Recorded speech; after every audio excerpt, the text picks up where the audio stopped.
Bueno, buenas tardes, ya buenas noches en realidad. Esta sería la segunda entrega que hacemos filmando un videíto por YouTube.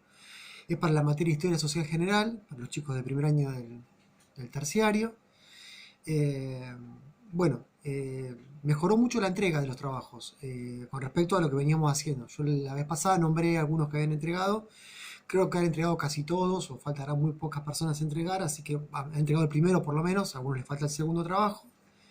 Pero bueno, esto ya sería en parte un tercer trabajo que vamos a elaborar y quería darle algunas precisiones como para tener en cuenta. Ya nos metemos en la Edad Moderna. La otra vez estuvimos viendo el cambio de la Edad Moderna, de la Edad Media a la Edad Moderna. Bueno, ya nos metemos en la Edad Moderna, entonces hablamos de los siglos XV al siglo XVIII. En esa Edad Moderna, nosotros lo que tenemos son los nuevos estados nacionales constituidos, ¿sí? Estos estados nacionales modernos tienen tres características. El poder que tiene el rey es un poder absoluto, es un poder hereditario y es un poder divino. Por lo cual, es un estado fuertemente centralizado y con una burocracia muy grande. ¿Qué sería la burocracia? Por ejemplo, la gente que se encarga de cobrar impuestos, la gente que se encarga de administrar las haciendas y todo lo que tiene que ver con el reino. Y esta centralización hace que a veces, o no a veces, casi siempre, los estados monárquicos de Europa pierdan contacto con la realidad, o sea, pierdan contacto con la población. Quedan encerrados en esos enormes palacios y pierden contacto con la población y eso genera un distanciamiento y un enojo cada vez mayor de muchos sectores, ¿no? El campesinado, obviamente, comienza a estar descontento, pero sobre todo la burguesía que había apoyado a estos reyes para destituir a los señores feudales en la época medieval, ahora empiezan a reclamar por derechos, ¿sí? Los derechos básicos que tienen que ver, que después van a plasmarse en la Revolución Francesa y antes también, que tienen que ver con libertad, igualdad, fraternidad, etc. Pero para eso todavía nos falta, ¿no? Vamos en camino a esa cuestión. Eso con respecto a la cuestión política y de cómo nos vamos a manejar. O sea, lo que tenemos que tener en cuenta es que la mayoría de los estados europeos están gobernados por monarquías de tipo absolutistas, con esas características que yo acabo de decir. Alemania, España, Francia, ¿sí? Los países de Europa Occidental, para quedar claro. América había sido descubierta, es una colonia de ultramar que va a tener en su mayoría España y una parte también después Inglaterra y otros países europeos, pero bueno, están bajo el dominio de las coronas de esos países. Ahora bien, eso por la cuestión política. Desde el punto de vista religioso hay un hecho muy importante que me parece que es trascendente. La Iglesia Católica se quiebra, ¿sí? Se quiebra. Esta iglesia que venía con mucho poder desde la Edad Media, pero, aparece como una especie de, digamos, una división que se lo denomina protestantismo o protestantes. ¿Qué es esto del protestantismo protestantes? Hubo un monje alemán llamado Martín Lutero, lo habrán escuchado nombrar en alguna oportunidad, que empezó a hacer una crítica en unas encíclicas que él hacía. Era un monje católico, pero empezó a hacer unas críticas a la Iglesia Católica. Son varias las críticas que va a hacer la Iglesia Católica, pero podríamos nombrar algunas. Por ejemplo, no estaba de acuerdo con el celibato. ¿Qué es el celibato? El celibato es, vieron que digamos, la Iglesia Católica no permite el casamiento, o sea, no permite la cuestión carnal con una mujer de un sacerdote, entonces eso queda como de lado. Bueno, él no está de acuerdo con esto, dice que un monje, un cura podría casarse y esto no sería un pecado. Otra cuestión que le critica mucho a la Iglesia Católica es la fortuna que la Iglesia Católica tiene, todo lo que fue acumulando en cantidades de dinero y oro en el papado. Otra cuestión que tiene que ver con el protestantismo tiene que ver con que cada uno puede interpretar la Biblia como mejor como mejor le parece. Es decir, no tengo que necesariamente ir a la Iglesia Católica que el cura me dé una misa y me diga acerca de cómo interpreta él la Biblia, sino que yo la podría interpretar libremente. ¿Cuál es el obstáculo que tenemos acá? Primero, la mayoría de la población es analfabeta, o sea, hay poca gente que pueda leer. Sin embargo, hay una cuestión interesante que va a poder acceder a la burguesía, que es justamente que aparece la imprenta. ¿La imprenta qué permitió? La imprenta permitió que los libros, entre ellos la Biblia, no tenga que ser escrita en forma manual, sino que pueda ser realizada en forma casi industrial, digamos, ¿no? O sea, hacerla en grandes cantidades y poder traducir la Biblia que estaba en latín a otros idiomas, como por ejemplo el alemán. A esa Biblia van a acceder justamente muchos de las burguesías y el protestantismo va a tener una bienvenida. Bueno, primero los monjes en Alemania, algunos señores feudales y algunos burgueses alemanes lo van a proteger a Lutero. Y otra cosa importante que planteaba Lutero en esta reforma tiene que ver con la visión de Dios con respecto al hombre. El hombre para el catolicismo, cuanto más pobre sea, cuanto menos tenga, cuanto menos dinero tenga, es bien visto. O sea, tener dinero para el catolicismo no es algo positivo. Sin embargo, para el protestantismo, cuanto más dinero el hombre pueda hacer en la tierra, cuanto más dinero pueda acumular y generar, es mejor visto a los ojos de Dios. Por eso el protestantismo, no es de casualidad, va a llegar a países, por ejemplo, como Inglaterra. Inglaterra tiene en su mayoría, son protestantes, ¿sí? En la actualidad. Estados Unidos es otro país que el protestantismo también se nota claramente.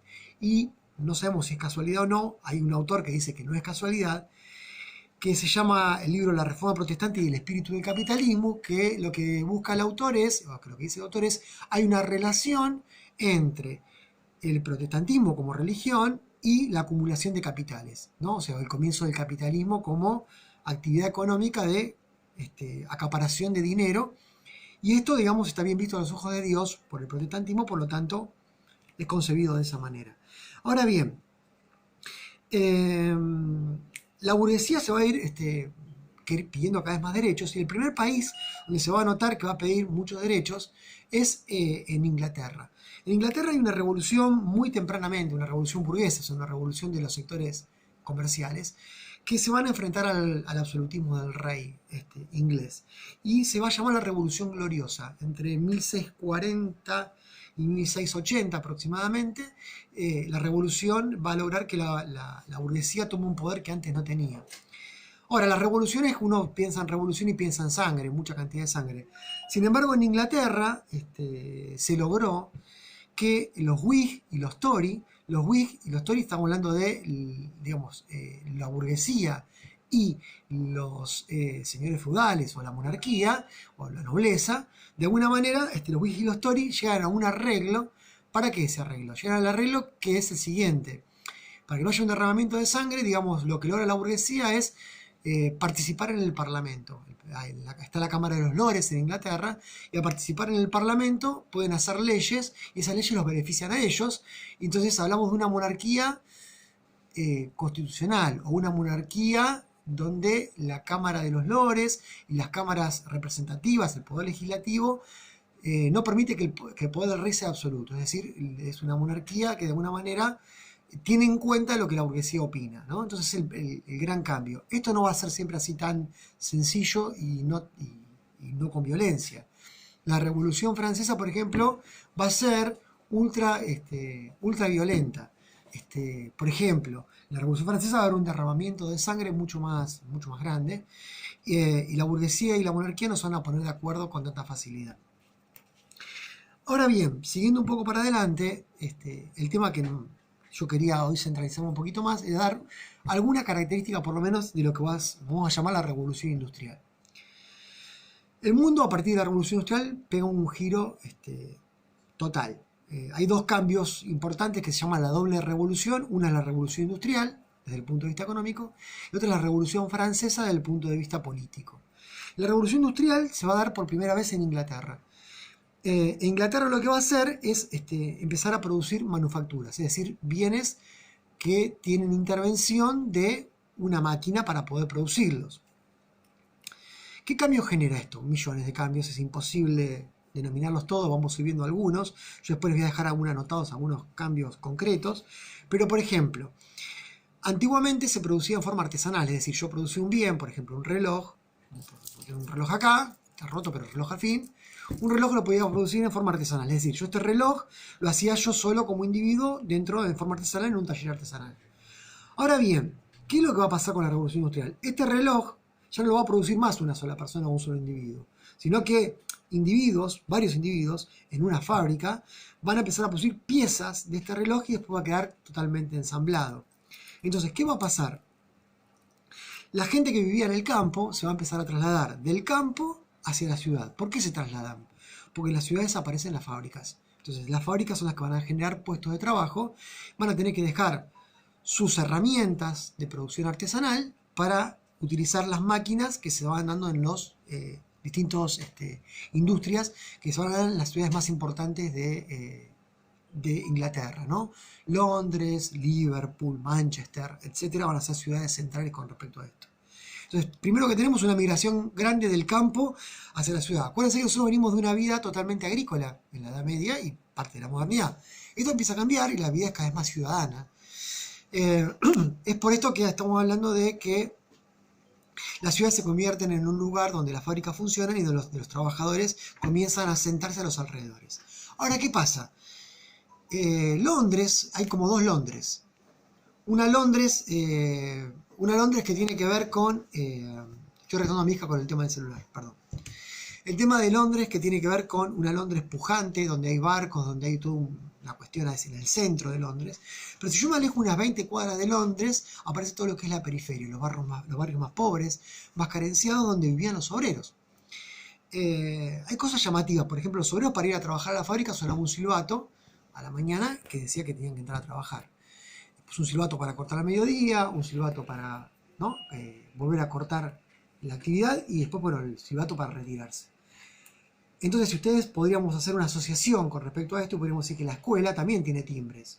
Y los timbres de las escuelas son justamente para empezar la tarea de todos los días, para el corte del recreo, para volver a clase.